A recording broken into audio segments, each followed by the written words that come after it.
Okay, spent a few minutes listening to This Week in Google.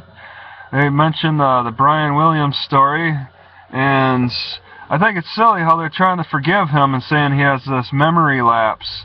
How can you forget that you were not in the helicopter that got shot at? You were in the helicopter a half hour behind the one that did get shot at. This really makes me question the integrity of his style of news, because he's lied on more than one occasion. So it does make sense that they had to let the guy go, because who's going to trust what he says anymore in the future, even after 6 months of being in hiatus? How are we going to trust him if he comes back? How do we even trust the whole institution of MSNBC? What if their policy was to stretch the truth a little bit? I mean, that's what Fox does to gain extra viewers. So why not have MSNBC do the same, and do it behind somebody who's well known? Although I never really watched the guy. I didn't really care about nightly news so much. I'd read it on a Reddit, Yahoo, Fark, several sources, even like Facebook. I don't really pay attention to Brian Williams or his reporting or any of the TV stations, mostly because I don't even have a TV or a subscription to cable or anything like that either. But apparently he still has a pretty good audience.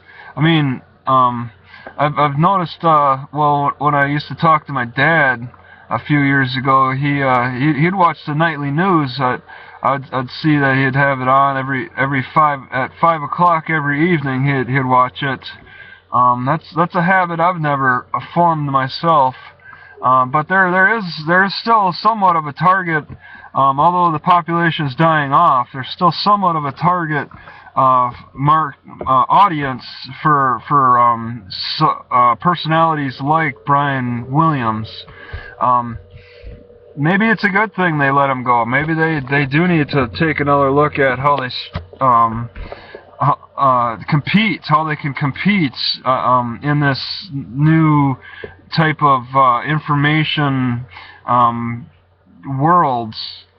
I mean, the way that information is being passed along isn't like the old Cronkite, where he'd report on the war and that was it. We had our one source of information and that was it. Now there's several sources, and we can make comments after that too.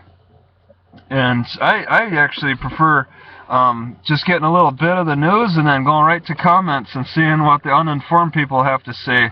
I like the questions people ask. It makes me get more involved with the information.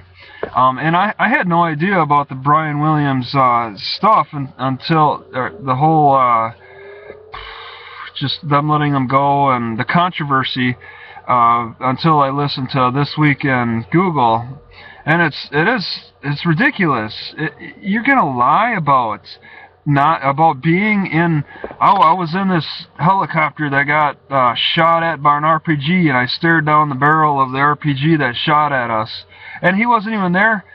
And for This Week in Google to say that, oh, anybody has a memory lapse. When we recall events, a lot of times we will change our stories.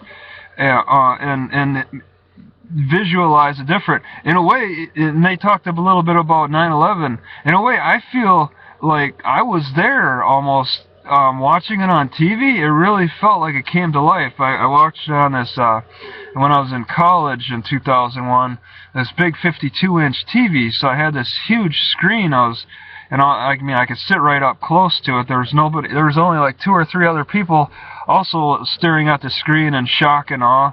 And we were right there. The picture was big. It really felt lifelike. I felt like I was there, and that's how I recall the memory. Although it was on repeat, so you kept watching the plane crash into the building over and over again. Strange.